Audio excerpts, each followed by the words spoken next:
Good afternoon, my name is Sahana, I'm Meghana. and this is Shankari, our co-host and co-producer. Today we're going to be discussing the book Counting by Sevens by Holly Goldberg Sloan. This is a really comforting book to us. We've been reading it for a long time, and every single time I've read it, I've thoroughly enjoyed it. I feel like even if you're of different age groups, you can each take something different away from the book. There's a lot of symbolism within this book that's really well done. In addition, it really covers themes of being outcast, being different, as well as themes of getting over grief and found family. So it was generally such an enjoyable read. Do you want to give us some background on the book? Yeah, sure. So basically, like Sahana said, the book does cover a lot of themes of grief and loss. Given that the main character, Willow, both of her parents die in a car accident and she has to kind of find her new home. So not only does Willow have to cope with this loss, she also has to cope with the being kind of different in society, which is also a major theme in this book. Being different, what does that mean for Willow? Well, Willow is 12 years old and she is extremely smart for a 12-year-old. So smart that her teachers think that she's scoring very high scores that no one has ever seen before because she's cheating. She's not cheating, she's just that smart. She's not the only different one in this book. Like Sahana said, this book explores a lot of themes of found family. One of the members of that found family is Kwangha. Kwangha is also treated as kind of like this outcast of society because he doesn't perform that well in school. He's really quiet and reserved and he keeps himself, which contrasts with like the other members of his family who's his mom Patty and his sister Mai, who are actually both like pretty loud. They are determined, resilient individuals. They kind of like pack a punch. They are very tough, gritty, and they kind of like take the lead in situations, which is like directly opposite to how Kwang is like. And of course there's Dell, right? Yeah, the third outcast in this book I feel like is Dell. Dell is the counselor in this book. He's the school counselor. So Willow ends up getting sent to the school counselor because they think that she's cheating on her test. And Kwangka is also sent to the school counselor because of his bad grades. Mai accompanies Kwangka to the counselor. So all three of them are connected through Dell. Dell himself is a kind of mediocre individual, to say the least. Like, he doesn't know what he's doing with his life. He doesn't even know why he works as a school counselor. He's not qualified for his job. He wants to find a purpose, but he's too much of a coward to actually go out and reach that purpose. So he's alone in his own way. He doesn't have any close friends, etc., etc. Because he's so scared to like get out of his comfort zone and meet other people and experience new things because he's like, what if like I take this risk and it ultimately fails? Which I feel like a lot of us can relate to. So he's also an outcast in this book, and these themes of like otherism is what makes the found family in this book all that more interesting. Because you think that their personalities are going to completely oppose each other, but then they all come together quite nicely. So how do they come together? Well, when Willow meets Mai, and she actually gets a book on how to learn Vietnamese so she can adapt more to Mai's culture and be able to like understand and speak to her more. So then when her parents die and Mai is comforting her on the steps, she goes inside and sees that Willow has this book and she's like, that's it. Like, we're taking her in. She puts so much effort just to be friends with me. Like, there's no way I can just leave her on her own in like some random foster home or anything like that. So she convinces her mom, Patty, to let Willow at least stay overnight, and that transforms into Patty like, she's like, fine, I'll like take her in until you find a home for her. And Patty, however, Patty is the owner of a nail salon. She is a very like shrewd businesswoman. She is really sharp, fierce, decisive.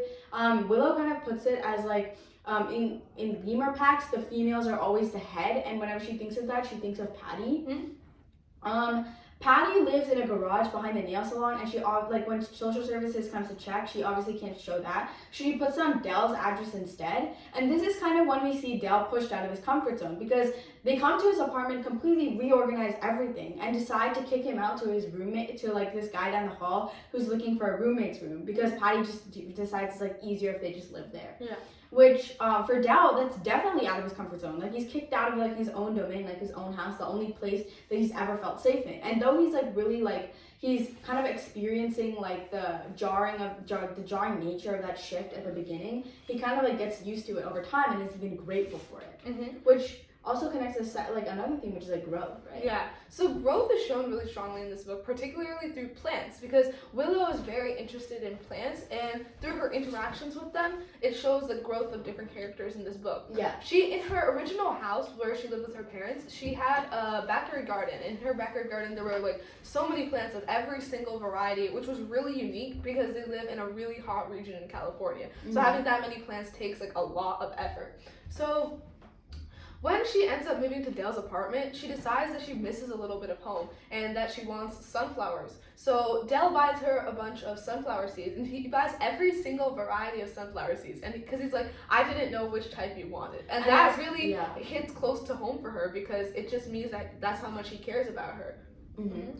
Yeah, so again, like Sahana mentioned, that theme of like growth is like symbolized through the plants, because Patty, May, Dell, Willow, they're all sitting here working on the garden, and there's this other very important character. His name is Hyro, and he's a taxi driver that Willow has encountered in the past, and Hyro regards her as like this angel because when she was in the taxi, she encouraged his dreams of higher education, and she also pointed out that he had this mole on the back of her neck, which could be pretty dangerous. When he got it checked out, the doctor was like, yeah, it is dangerous, and he was able to get it removed. So she essentially like saved her life, and that's why he regards her in that way. He also comes to help out, and he becomes a very integral character to this family because he washes all of the windows, he bonds with all of the characters, and he's able to get Patty to like loosen up a little. Mm-hmm. So like all of these characters are growing, right? And initially she grows sunflowers, but then she decides she wants more plants. So she takes a bunch of cuttings from different plants in her neighborhood and puts them on the rooftop, and she's letting them grow there because there's good sunlight and shade there. But this sudden stop in her growth is symbolized when a person, one of the manager people comes up to the rooftop. Yeah, one of the repairmen comes up to the rooftop to check out like what's going on up there, and there's all these plants, and he throws all of them out. So she feels like really crushed, and she feels like she can't go anywhere. All her efforts have been a waste.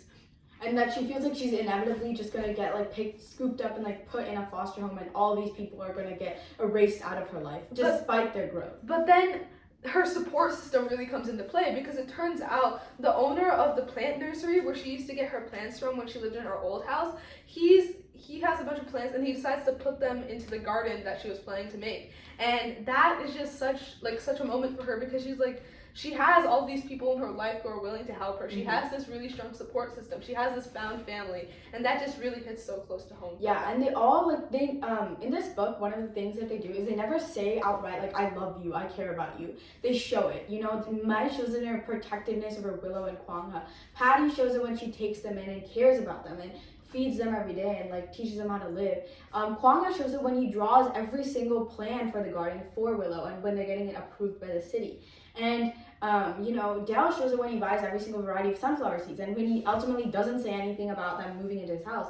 Hyro shows it when he like kind of bonds with everyone else, washes all of the windows. You know, it's all there, and they all grow in their own ways. Remember, like Hyro kind of like does pursue his dream of higher education. Dale learns to live out of his comfort zone.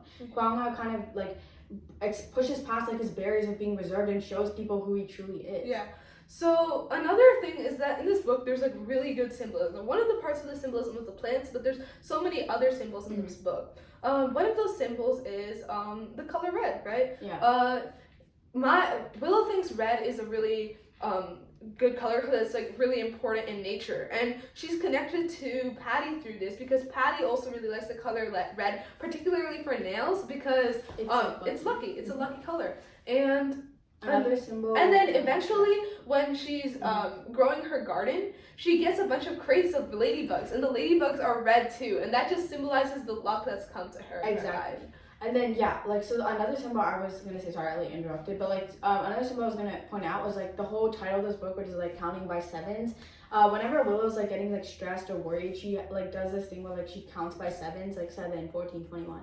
Just like calm herself down. But at the end of the book, she realizes like it's not really counting by sevens that helps, but counting to 7, because there's like 7 very important people in her life, or like that were in her life. So first are like her adopted parents, her adopted mom, her adopted dad. Then there's Hyro, then there's Patty, then there's May, Kwangha, and then there's Dell. Yeah. So those are like the 7 most important things to her. Yeah, so it's such a beautiful book. She ends up being adopted by Patty and Hyro. Yeah, they gain custody of her.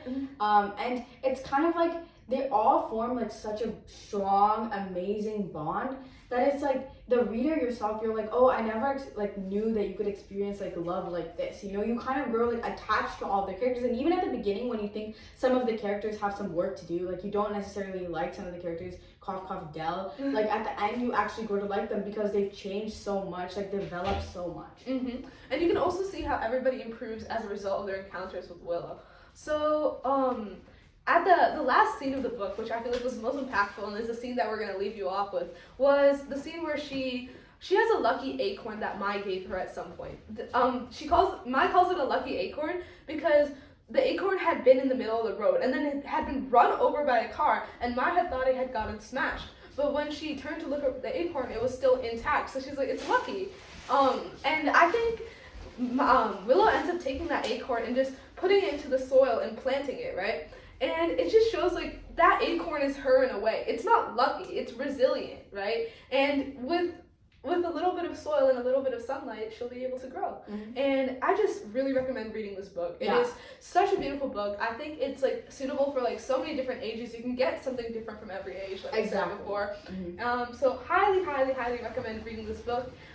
It was really a good book. There's so many symbols we weren't able to cover, but yeah, definitely read it. It like kind of gives you perspective into like not judging other people and like always like knowing that like some people are different, mm-hmm. but that's okay. Like those differences are kind of what make you beautiful. Yes. So yeah. All right. Thank you so much. Read this book. Bye.